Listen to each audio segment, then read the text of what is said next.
If you lived anywhere south of a line between, say, San Antonio and Houston, I think this was the trial of the century.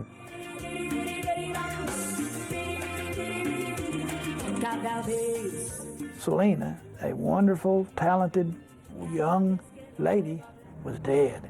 And whoever caused that, something bad was probably going to happen to him. She trusted too much, and I think Yolanda Saldívar used that to her advantage.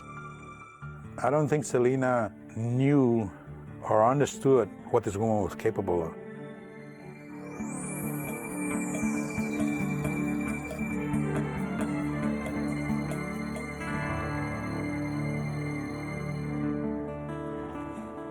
It was just before noon on March 31st, 1995 in Corpus Christi, Texas. At the Days Inn Motel in the city's industrial section, the maintenance man was collecting tools to fix a dryer. I heard this loud bang, like a flat tire, you know, and like a blowout. A young Hispanic woman dashed across the courtyard. And I saw this girl running with her hands on her chest and screaming and scared. And I saw this other woman chasing her with a gun in her hand and pointing it at her back. The maintenance man watched the woman with the gun stop, lower it, and turn to walk away. The woman who'd been shot struggled into the motel lobby, where she collapsed on the floor. As shot motel employees gathered around, the woman was recognized as Selena. No last name was necessary. Selena was Corpus Christi's biggest star, and the most acclaimed singer ever to emerge from the Tejano music scene, a style popular in the Mexican-American community. A pool of blood formed quickly beneath her. Selena murmured the words, "Yolanda, room 158," then lost consciousness. The guest listed in room 158 was Yolanda Saldívar. A desk clerk gave the 911 dispatcher her name as a possible suspect. Within 5 minutes of the shooting, an ambulance arrived. Police followed right behind. The first officer to arrive noticed a woman sitting in a red pickup truck in the parking lot. As he approached the vehicle, the woman pulled out a gun and threatened to kill herself. Paul Rivera was the first detective on the scene. I could see a female inside the red pickup truck with a gun to her head in this position. And I said, "Lady, get out, we're gonna help you, you know, everything will be all right." She was, "No, it's not okay, get away, you know. The police called in a hostage negotiation unit. As Selena was being rushed to the hospital, the news that she had been shot began to spread through Corpus Christi. At the time, her brother and father were grabbing a quick breakfast near their recording studio. They raced to the hospital. When I went inside the emergency room, I asked a policeman what happened, you know, and he told me that Selena was dead. The bullet had hit an artery close to Selena's heart. She was pronounced dead at 1:05 p.m. She was 23 years old. Detective Rivera arrived at the hospital to check on Selena's condition and heard the bad news from a fellow officer. He tells me, "Hey, Selena died." And man, cold chill went through me, you know, couldn't believe it. Who killed Selena was never in question. How and why it happened would become the enduring mystery of the case. At 4 p.m., with the press clamoring for information, the singer's father agreed to give a statement. My daughter, Selena, was killed this morning by a disgruntled employee. And right now, I don't know all the details. At that moment, Selena's killer, Yolanda Saldívar, was still locked in a standoff with police outside the Days Inn Motel. It quickly emerged that 34-year-old Saldívar was the founder of the Selena fan club. Speaking with police by phone, she called Selena her best friend and claimed that the shooting had been an accident, that her real intent had been to commit suicide. I brought this gun to kill myself, not her. Not her. When I put it in my head, she opened the door and said, Selena, close that door. And when I did that, the gun went off. Yolanda also insisted that Selena's father and manager, Abraham Quintanilla, had driven her to this desperate act. He let me do all this. He threw me out of the house. He threw me out of her life. By nightfall, hundreds of people had gathered at the Days Inn to watch the standoff unfold. For the last 8 hours or so, we've been negotiating with the young lady. We're going to continue to do that. We think time's on our side. We will just be patient and hope that we can bring this thing to an end very quickly. After 9.5 hours, police finally convinced Saldívar to surrender. As the crowd cheered, she was taken into custody.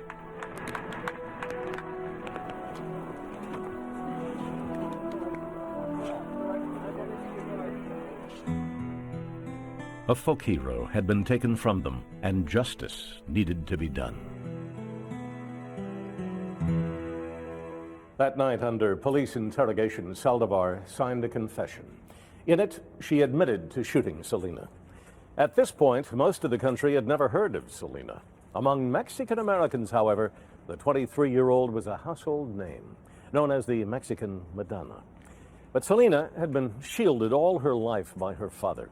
As prosecutors prepared to put her killer on trial, it became clear that Selena simply hadn't known how popular she was, and that her innocence had made her all too vulnerable. The murder of Tejano music star Selena in March 1995 caused an outpouring of grief in the Mexican-American community. She was a real big role model to all of us, and I don't know, we all just loved her. We heard it, like everybody in our classroom was crying and everything. We couldn't take it. I feel like my sister died. She's like a sister to me. In the days following her murder, thousands of people attended vigils assembled in Selena's honor.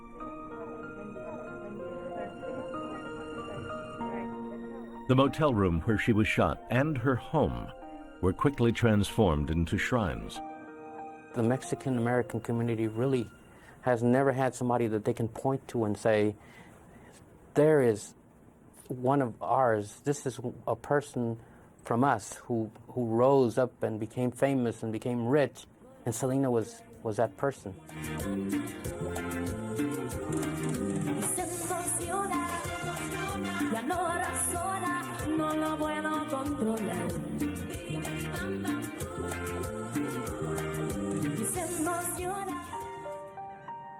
On Sunday, April 2nd, 2 days after the murder, Selena's casket was put on display at Corpus Christi's Convention Center. More than 50,000 people filed past the casket. She was buried the next day.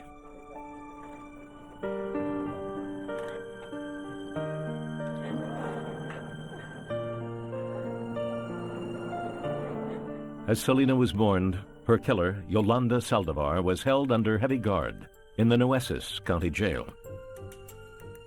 Death threats poured into the jail, and there was a rumor that the Mexican mafia had put a bounty on her head. As prosecutors began building a murder case against Saldívar, they determined that some of the same qualities that made Selena a star had also put her at risk. She trusted everybody and anybody. I don't think she ever met anybody that she didn't trust immediately and like immediately. And I think that probably was one of the reasons for her downfall.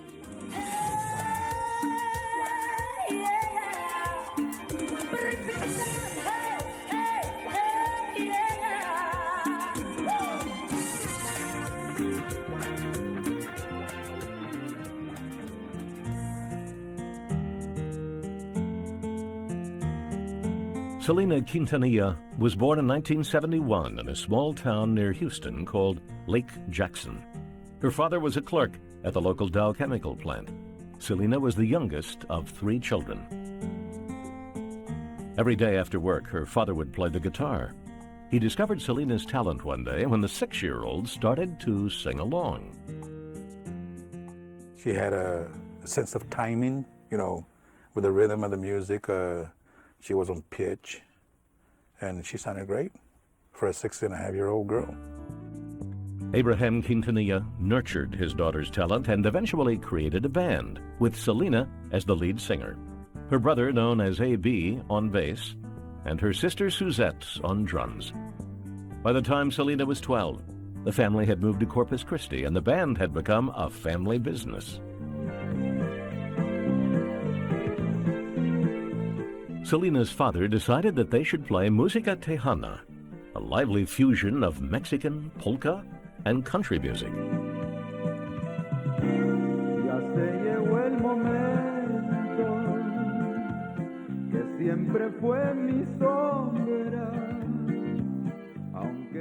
Still, the odds were against Selena ever making it big. I don't know about any other culture, but in the Latino culture, there's a lot of male chauvinism. They didn't think that a female, especially a young female like that, could draw a big crowd. The band performed wherever Selena's father could get them gigs, state fairs, weddings, and nightclubs. They became a staple on the Tejano dance hall circuit. In 1987, the Tejano Music Awards named 15-year-old Selena Female Vocalist of the Year. The people of Texas have voted Selena Quintanilla. Most of all, I'd like to say thank you to Grupo Los Dinos, because without them, I don't think I'd be anybody. And when I win, they win. And when they lose, I don't know them. Thank you. 2 years later, in 1989, Selena signed a contract with EMI's Latin label. Her popularity began to grow beyond the narrow confines of the Tejano market into Mexico, Latin America, and among Latinos throughout the U.S.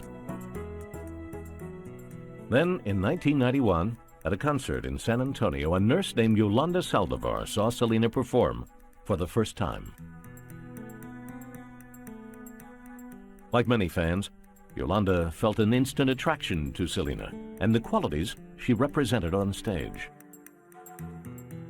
She was very sexy when she performed on stage, and yet wholesome at the same time. There were many images that were thrown out there, and whether you were a 16-year-old boy in the crowd or an 8-year-old girl or a couple in their 40s, there was something that you could really embrace with the band.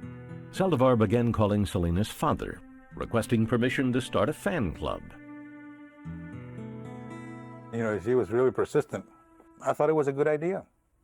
Even though I didn't know this person, she sounded sincere. So I gave her my blessings. I said, okay.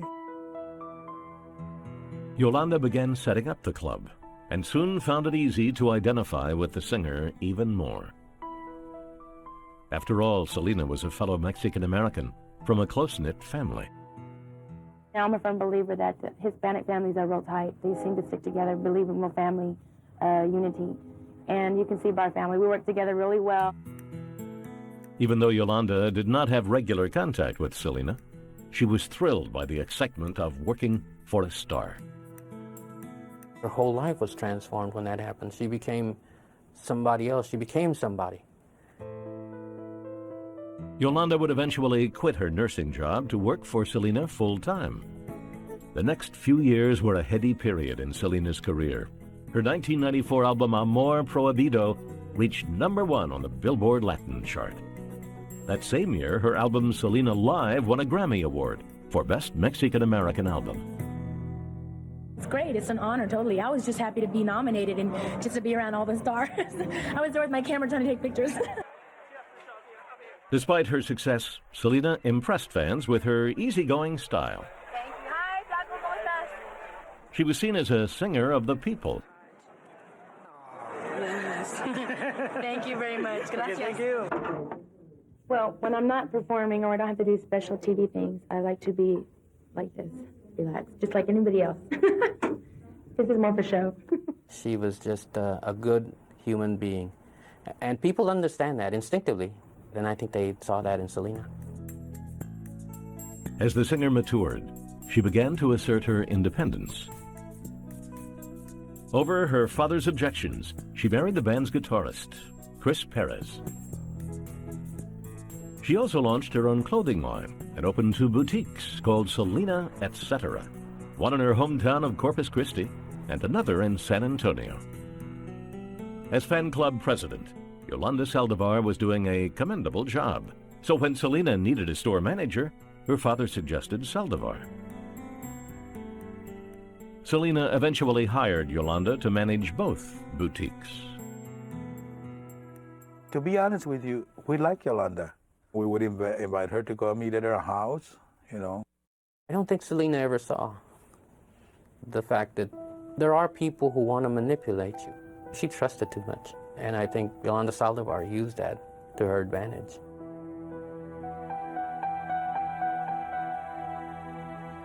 Selena and her father would soon begin to doubt that Yolanda Saldívar was an honest employee. When they confronted her with evidence that she was stealing money from the Selena fan club, she snapped. In the days following Selena's death, the story of her killer, Yolanda Saldívar, and the events leading up to the homicide quickly emerged. I just hope that they get that lady for killing her.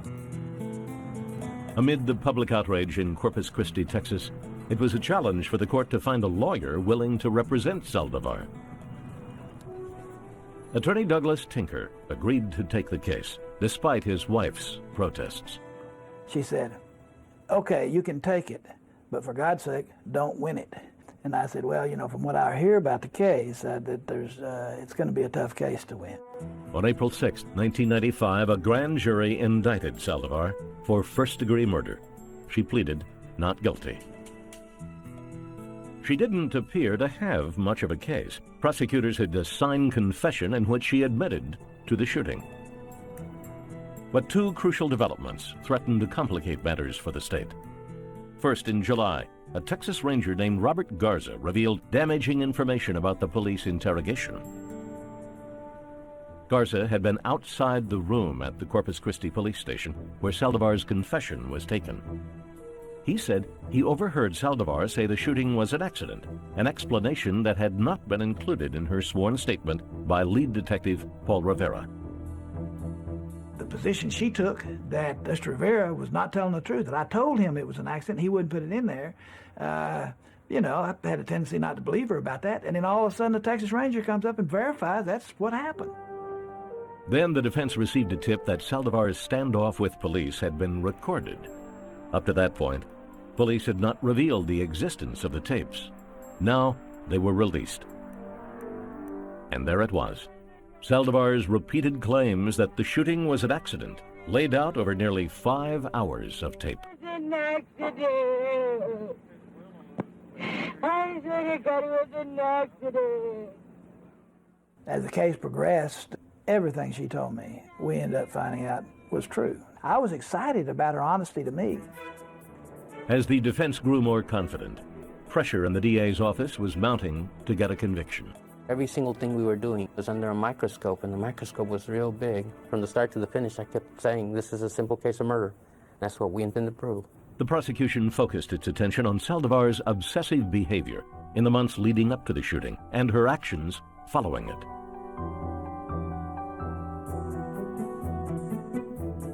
Beginning in January 1995, Selena's father began receiving phone calls and letters from angry members of the fan club. They claimed they had paid their enrollment fee and had not received the promised memorabilia. Abraham Quintanilla had also been noticing that Saldívar was acting strangely at Selena's concerts. Somebody tried to get close to Selena, she would, try to, and I would get up to her. I say, Yolanda, that's not your job. I got bodyguards to take care of Selena. I started noticing a lot of little things like that, that I felt like, she looks like she's a little obsessed with Selena. There was a sense of manipulation all the way through, as far as you want to get to Selena, you got to go through me. Selena's father investigated the fan club complaints and found what he considered proof that Saldívar was embezzling funds. With his daughters Selena and Suzette, he called a meeting the night of March 9th in Selena's office at the family's recording studio to confront Yolanda. We presented the evidence. Her answers were ridiculous, you know. We asked her, you know, Yolanda, why this and this and that, and she would say, I don't know. Selena's father told Saldívar that he was going to report her to the police. We thought that that was the triggering event, and that was the first step in leading up to the murder. The next morning, March 10th, Yolanda tried to enter the recording studio. Selena's father ran her off the premises, telling her she was no longer welcome. The next day, Saldívar walked into a gun store in San Antonio called A Place to Shoot and applied for a gun. She lied to the clerk, saying she was a nurse who needed the weapon for protection from a patient's hostile relatives. 2 days later, she picked up a .38 caliber revolver. While the Quintanilla family had told Yolanda that their relationship was over, Selena stayed in touch with her.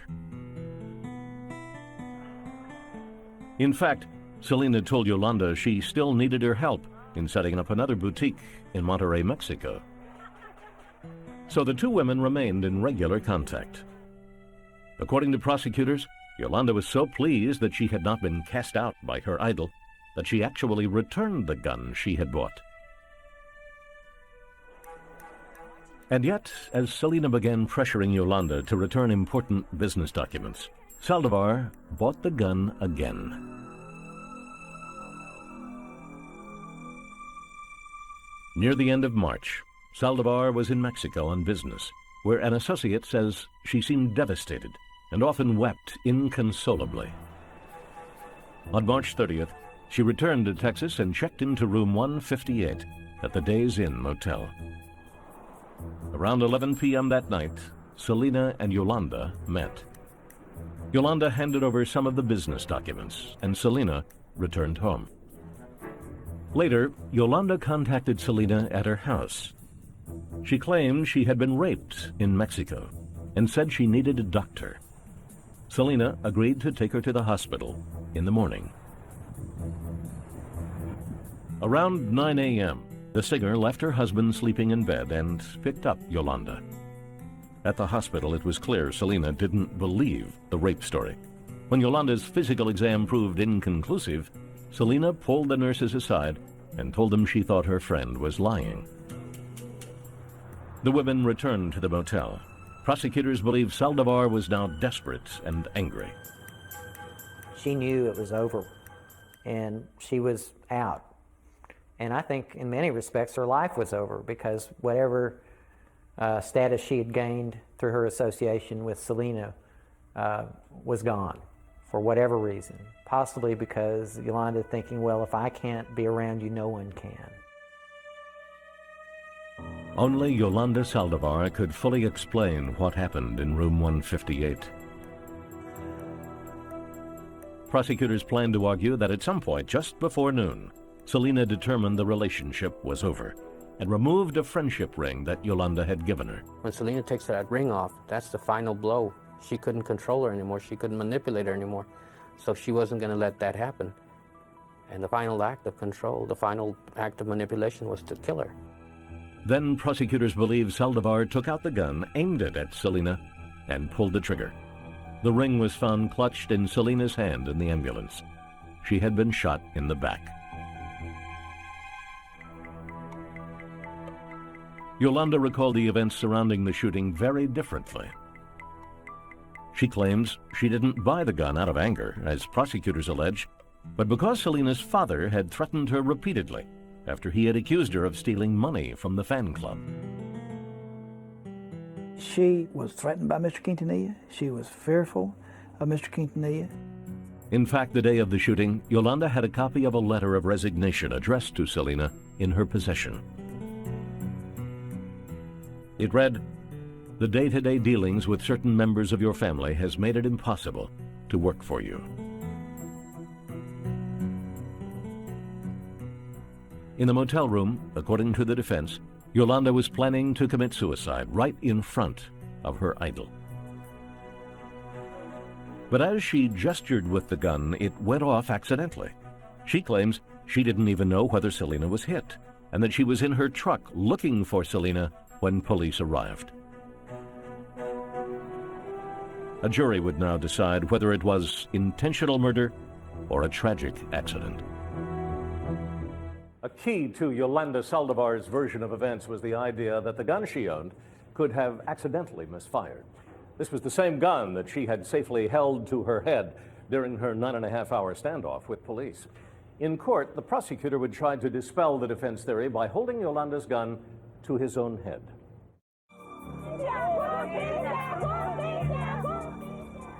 Six months after Selena's death, in October 1995, hundreds of her fans showed up in Houston for the trial of her killer, Yolanda Saldívar.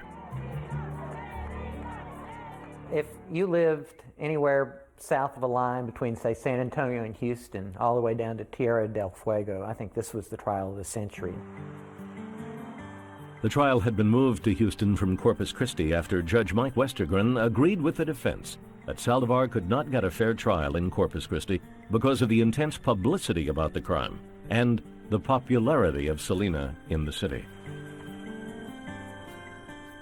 Just 6 days before the trial was to begin, the verdict in the O.J. Simpson criminal trial came in. The press began calling this the Hispanic O.J. Security was extremely tight. Police with bomb-sniffing dogs canvassed the courthouse. The defendant was escorted in and out under heavy guard. They had, 6 or 8 people with bulletproof vests and helmets bring her to the courtroom every day, and they were coming through tunnels for her safety, they claim, and I just think it was showboating on the part of law enforcement. But inside the courtroom, the atmosphere lacked the sensational character many expected. While we were in the courtroom, it was calm. It was like you're in the center of a hurricane, in the eye of a hurricane. Judge Westergren had made sure of that. He barred cameras, allotted only 2 days for jury selection, and limited opening arguments to half an hour. I'm not really a control freak, but when it comes to my job, I think that I am the one that controls what goes on as far as the courtroom. Once the lawyers take over, then there's havoc. In his opening statement, prosecutor Carlos Valdez took only 10 minutes to tell the jury that he would prove beyond a reasonable doubt that the shooting was an intentional act of murder, that Saldívar killed Selena in a senseless and cowardly act of violence. Defense attorney Douglas Tinker contended it was all a tragic accident, that Saldívar was like a sister to Selena and would never have harmed her on purpose.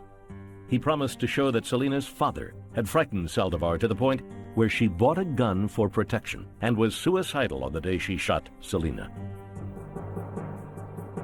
The state called witnesses from the Days Inn motel who testified to seeing Saldívar run after Selena with a gun pointed at her back. Housekeeper Norma Martinez claimed that after the shooting, she heard the defendant call Selena a bitch, then returned to room 158. I think her actions right after the shooting occurred reveal a lot. She didn't react like somebody who had just accidentally shot somebody. She reacted pretty much like somebody who intended to kill somebody. During cross-examination, the defense was able to cast doubt on the housekeeper's account by hammering away at the fact that in her original statement to police, she had never mentioned a nasty comment about Selena. I think witnesses in this case lied. Some of the people working at Days Inn exaggerated their testimony, added to their testimony, just because of the high-profile kind of case it was. The prosecution argued that the physical evidence from the motel only provided more proof that the shooting was no accident. Crime scene photos showed blood on the door of the motel room and on the sidewalk. Saldívar, by her own admission, had walked through that door 3 times after the shooting.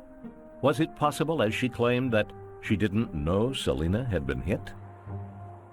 Yolanda Saldívar is kind of short. She passed through that door jamb onto that sidewalk 3 times without stepping in this large puddle of blood, taking little short steps. That's large, because she had to look down and see that blood and step over it. The prosecution turned to perhaps the most contentious piece of evidence, the audio tapes of Saldívar's standoff with police. The defense planned to use them to prove that Saldívar was telling the truth. During the standoff, Saldívar had insisted the shooting was an accident. Larry, I'm so sorry. I know you're sorry. I know you're sorry. It was very emotional for her. She started hearing her own voice saying that she didn't do it intentionally, that she was trying to kill herself, and that probably brought back all her fears of that night. While the tapes played, Saldívar broke down and cried. But prosecutors argued that the tapes did not show that Saldívar was genuinely sorry. Instead, they said that Yolanda concocted the idea of an accidental shooting after a negotiator tried to comfort her by telling her that sometimes guns just go off. Maybe there was an accident. Maybe there was a mistake. Maybe there was a faulty gun. It was a mistake. The prosecution also had to deal with a charge of police misconduct surrounding Saldívar's confession. Texas Ranger Robert Garza took the stand to tell his story about overhearing Saldívar tell police the shooting was an accident, and that despite her claim, police did not include it in the confession they wrote for her to sign. Detective Paul Rivera testified that Saldívar was given every opportunity to change the confession. The statement was there. She stopped me several times to make corrections. She could have put an X in the whole thing and put accident. When the state rested its case, Douglas Tinker had little to offer.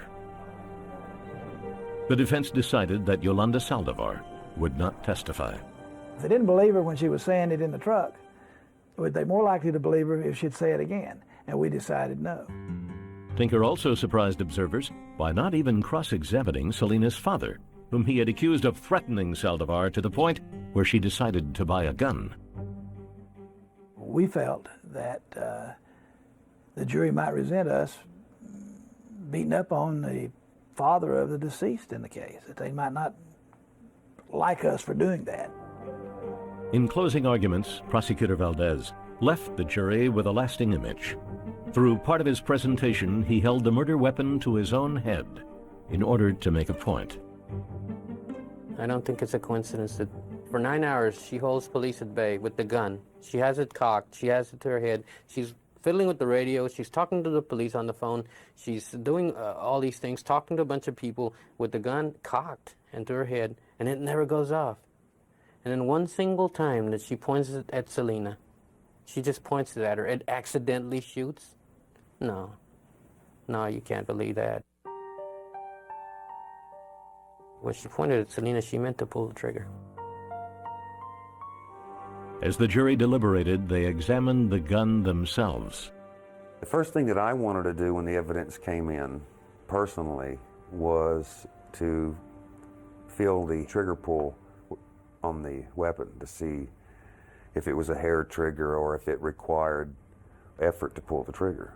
You had to put pressure on it to get the hammer to fall. Do I think she meant to shoot Selena when the weapon discharged? Yes, I do. It took just 2 hours for the jury to find Yolanda Saldívar guilty of first-degree murder.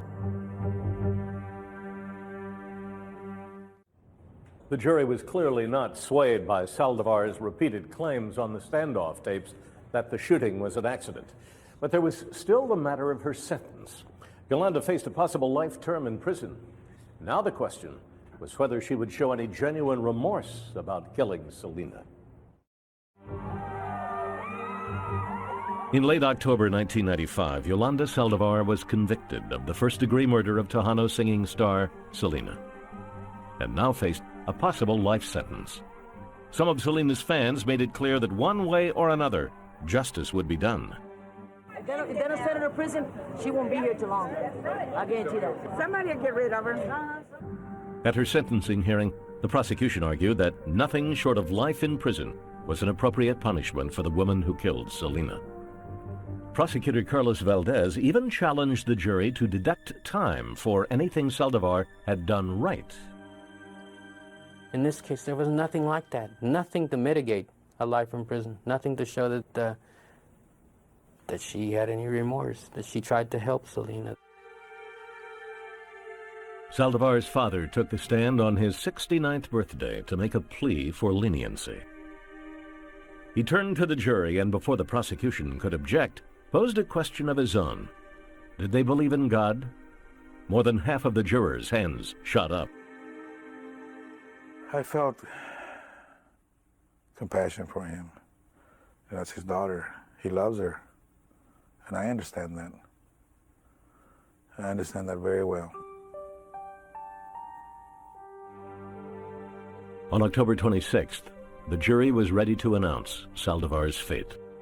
When the jury came in, she grabbed my hand and she started saying, "Oh, Mr. Tinker, oh, Mr. Tinker." She said it over and over. To me, it was sad. She, I think in her soul, knew something bad was going to happen to her. The jury gave Saldívar the maximum sentence, life in prison. There was really no celebrating going on in the courtroom, no celebrating afterwards, because the devastation of two families, I don't think is anything to celebrate about. I remember how much it resembled the crying at a funeral. It sounded like there had been two deaths instead of one.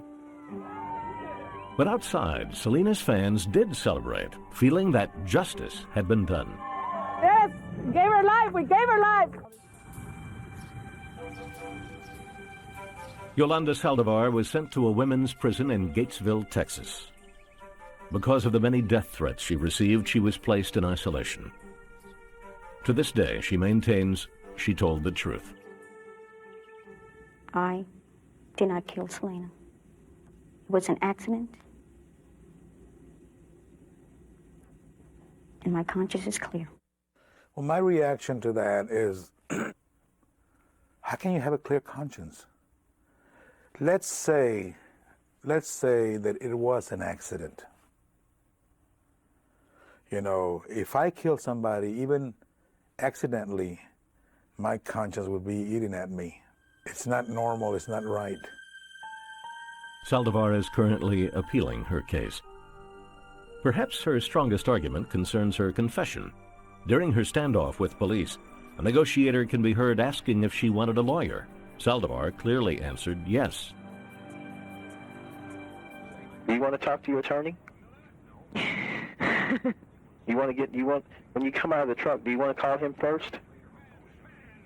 Richard Garza? Isn't that what you said his name was? Yes. You want to talk to him first? Yeah. Okay. But in custody, she signed the confession without an attorney present. The law is that if a person asks for a lawyer, you have to stop interrogation. Lie to her all they could. Tell her we'll give you a lawyer and not give her a lawyer? You think that's fair? I don't think anybody thinks that's fair. It's our contention that the statement should never have been taken to begin with. It was inaccurate, and the act of allowing the jury to consider that statement was highly prejudicial to her rights in the case. The state of Texas maintains that negotiators cannot be held responsible for promises they make during a standoff with an armed suspect. Further, they point out that Saldívar was read her rights at the police station and decided to speak without a lawyer anyway.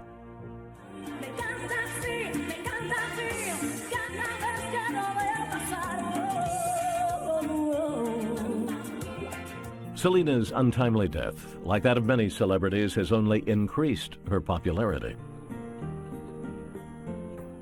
Fans still flock to her grave, the family's recording studio, and other sites dedicated to her memory. Soon after her death, EMI Latin released the English language album that she was working on at the time of her murder.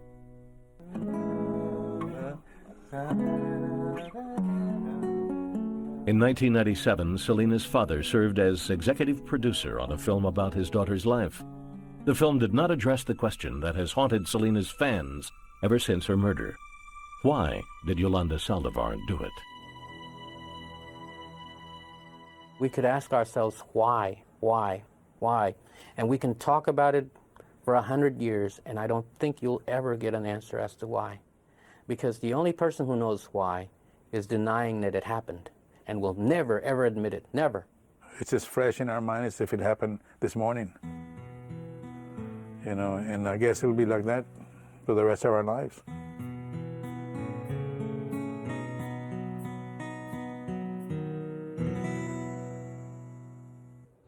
In death, Selena was honored in a style usually accorded to saints. Shrines, murals, and memorials popped up all over Texas. Governor George W. Bush designated Selena's birthday, April 16, 1995, as Selena Day. The trial of Selena's killer lasted just 3 weeks and was praised as an example of justice moving smoothly, despite intense media scrutiny. Yolanda Saldívar was perhaps the one person who would have welcomed a longer, more sensational trial. On the day of her sentencing, as she awaited the decision, the convicted killer passed the time signing autographs for reporters and spectators in the gallery. For American Justice, I'm Bill Curtis.